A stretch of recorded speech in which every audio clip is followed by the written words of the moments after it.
हो रही है।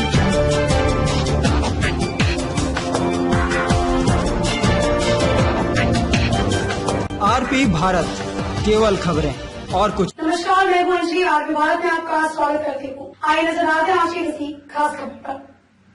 नीतीश कुमार के शासनकाल में राजग गठबंधन के नेताओं को तोती बोलती है। जब देखो कभी भी किसी के खिलाफ अनशन तो कभी धरना करना शुरू कर देते हैं। एक सहायक थानेदार के खिलाफ सत्ताधारी लोगों का एक दिवसीय धरना किया गया। इन लोगों का यह धरना करने यही उद्देश्य है कि एक सहायक थानेदार का तबादला हो। इसके लिए लगभग सैकड़ों की संख्या में शामिल होकर पुलिस प्रशासन के खिलाफ धरना किया। मधुबनी जिले के जयनगर थाना अंतर्गत पटना गद्दी चौक पर इस लॉकडाउन कानून की धज्जियां उड़ाते हुए धरना कार्यक्रम कर रही है, जबकि केंद्र सरकार से लेकर राज्य सरकार भी हर एक आम नागरिकों के लॉकडाउन कानून और सोशल डिस्टेंसिंग का पालन करने का गाइडलाइन जारी किया गया। फिर भी यह सत्तारूढ़ के लोग अंधभक्त हो गए हैं और खुलेआम सरकार के आदेश का धज्जियां उड़ाते हुए नजर आ रहे हैं। इस धरना कार्यक्रम में भाजपा के पूर्व विधायक और जेडीयू के पूर्व एमएलसी भी दिखे, जबकि बिहार के डीजीपी खुलकर हर एक आम जनता से बात करते हैं। और तो और एक सहायक थानेदार का तबादला कराने के लिए सत्ताधारी के लोग धरना पर बैठकर नारेबाजी करेंगे। यह कितनी शर्मिंदगी की बात है। मधुबनी से आलोक कुमार की रिपोर्ट। इस धरना के अध्यक्षता कर रहे हैं हमारे बड़े भाई आदरणीय श्री कैलाश पासवान। जयनगर के सहायक थाना प्रभारी सत्यनारायण सारंग के ऊपर आम जनता के उत्पीड़न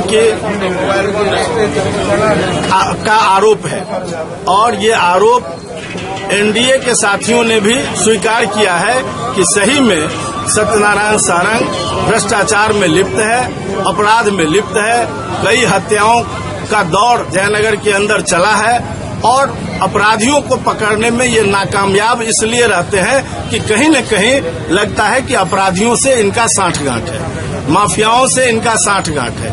इस तरह का दिखाई पड़ा यहाँ के एनडीए के साथियों को। उन्होंने अपनी बात ऊपर तक पहुंचाई, ऊपर के अधिकारियों को, आरक्षी अधीक्षक, डीआईजी, आईजी तक अपने विषय को रखा, लेकिन उस पर कोई कार्रवाई नहीं हुई, सम्यक कार्रवाई नहीं हुई, केवल आश्वासन मिलते रहा। और इस लॉकडाउन की वजह से उस कार्रवाई में विलंब हो रहा है और इधर जनता आक्रोशित हो रही है। इस दोनों विषय को पाटने के लिए हम लोगों ने ये सांकेतिक धरना के माध्यम से सरकार को और प्रशासन को ये बताना चाहते हैं कि अविलंब उस पर कार्रवाई हो। ऐसे पदाधिकारी पर इतने विलंब से कार्रवाई अगर होगी तो यहाँ लोगों की हत्याओं का दौर नहीं रुकेगा। इसलिए ऐसे अधिकारी का अविलंब यहाँ से स्थानांतरण हो, निलंबन हो, इसके मांग को लेकर यहाँ सांकेतिक धरना हुआ है। हो सकता है इसके बाद भी नहीं सुने तो एनडीए के कार्यकर्ता और आगे उग्र धरना करें।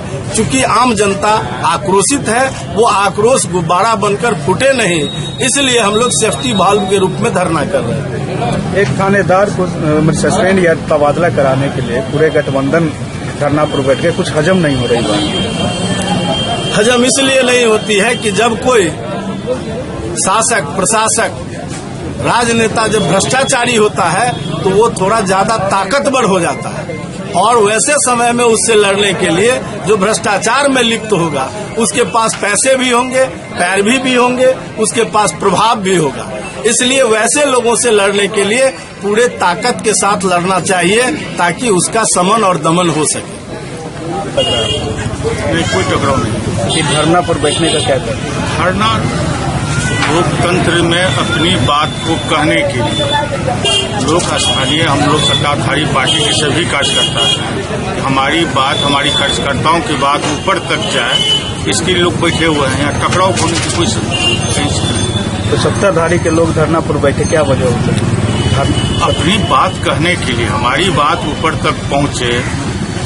जो डीआईजी हैं, डीजीपी हैं, बिहार के मुख्यमंत्री हैं, उप मुख्यमंत्री है, वहां तक हमारी बात पहुंचे तो धरना के माध्यम से।